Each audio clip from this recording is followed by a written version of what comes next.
Welcome to The Debrief, where we talk with the Washington Examiner's top journalists about the headlines they're covering this week and where the story's going next.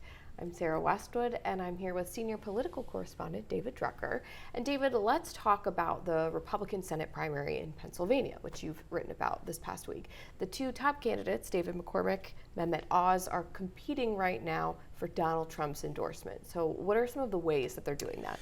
Right, so it's a very interesting primary to watch because they generally agree on issues, even though they'll claim that they don't. And Trump tends to like both of them personally. He doesn't have particular animus to either of them. And so what you see here is not so much a competition over Republican principles or conservative ideals, although there's some of that. It's really become this intensely personal competition for Donald Trump's personal favor and endorsement in this campaign between Mehmet Oz, otherwise known as Dr. Oz of television fame, and David McCormick, who was running a major hedge fund. So what are some of the ways that they're doing that?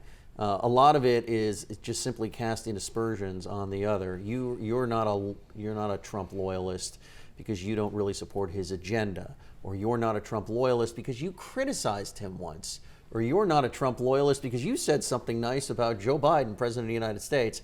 And there's video on all of this. And so their campaigns and the super PACs that are supporting them are throwing around this thing. I get these emails all the time. Well, 12 months ago, David McCormick said that he liked President Biden's tone.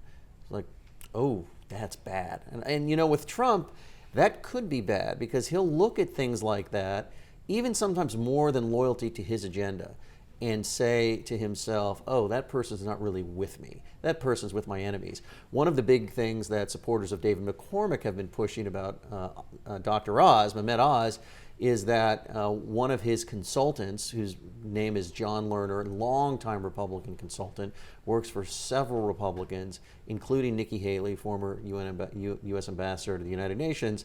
Well, John Lerner, supposedly, the McCormick people tell me, is a never-Trumper. And if Trump knows that a never-Trumper is working for Dr. Oz, well, that's kaput for Oz. That's the end of it for him. Well, first of all, I know that there are people in Trump's orbit that really do not like John Lerner, and this is an issue that has been around for several years. I mean, Mike Pence, when he was vice president, was going to bring John Lerner on as an advisor, and it was nixed by Trump and the White House because they didn't think that he was loyal, John Lerner. Is John Lerner a never-Trump Republican? I don't think so. I've done a lot of reporting on this, but my point is, if they can't get Oz because of Oz, they're going to get him by association. So here you have the Oz people saying, McCormick said all these nice things about Biden and mean things about Trump. You have the McCormick people saying, well, all of these people in Trump's orbit, in Oz's orbit, well, they don't like Trump. They tried to push for several days this idea that Oz went to get his star on the Hollywood Walk of Fame, a star that Trump has and once bragged about. But, it was wrong because those people, and I don't know if we all remember this, but after Donald Trump became a force in Republican politics, and he can be very provocative in how he talks, well, the people in Hollywood didn't like him anymore. So really, you're going out to Hollywood to pay homage to a bunch of people that don't like Trump. See if you can follow me down the rabbit hole. But what this tells us about the 2022 Republican primaries that are about to get underway in March is that so many of these contests where there are no major disagreements and it's all about what kind of leader do you want and what kind of person are you going to elect are falling back on, well, I need Trump's endorsement and you don't like Trump, I do, I should get it, so that they could tell Republican primary voters, I'm with the guy you like. This is just a very fascinating season to watch in primaries and nominations because of that.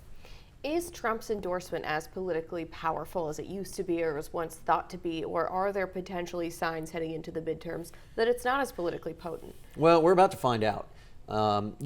Trump's endorsement record is astounding, but he also endorses in races where his endorsement is not needed. He recently endorsed in a slew of Republican primaries in Texas that without his endorsement, these incumbent Republicans were going to win going away. It didn't really matter. I mean, it doesn't hurt. It's good for Republican primary voters to know that the president likes the former president, is with you. But these members of Congress that have been endorsed by Trump in Texas and in other states, they're going to win anyway. So it's really about watching these big competitive Senate races and these governor's races. Let's look at Arizona and the governor's race there. Let's look at North Carolina and the Senate race there. Let's especially look at Georgia and the governor's race there.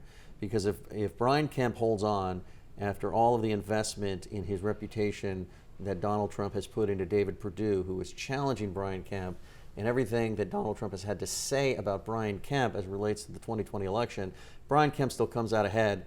I think that could put a dent in Trump's endorsement armor, and you'll have a lot of Republicans who maybe were really worried about crossing the president that are not going to grab a megaphone and say, I don't like the guy, get lost, but are going to worry a lot less. Trump wins enough of these big races, then he's going to be extremely formidable. Remember, even when he was president of the United States, there were endorsements once in a while that he did not win. It didn't hurt him with the Republican base on the one hand, but it did show that he was not exactly omnipotent on the other. And finally, Pennsylvania is a state that Joe Biden carried in 2020, but the landscape is shifting rapidly in favor of Republicans. What's the likelihood that they hold on to this Senate seat? Look, I think Republicans are in a great position to hold the seat being relinquished by Pat Toomey, who is retiring, because Pennsylvania is a swing state, which means whichever way the political winds are going, it's likely to swing in that direction. And right now, when you look at Biden's approval numbers in swing states across the country, his numbers are just not good. The position of the Democratic Party is just not good. So I would never write off the eventual Democratic nominee, whether it's Conor Lamb, the congressman, John Fetterman, the lieutenant governor. And these races are always hard fought, even in wave elections. Often one party wins them all, but a lot of the races are very, very close. But you just have to give the edge to Republicans right now because of how good the political environment is. And over the years, particularly in the Trump years, Pennsylvania, although still a very competitive swing state, has sort of inched over more toward the Republican column than it used to be, where it used to be, more a little bit center-left toward the Democratic column. Republicans have really improved their position there. Well, David, thank you so much for being here today. You can get more reporting from David and the rest of the political team at WashingtonExaminer.com.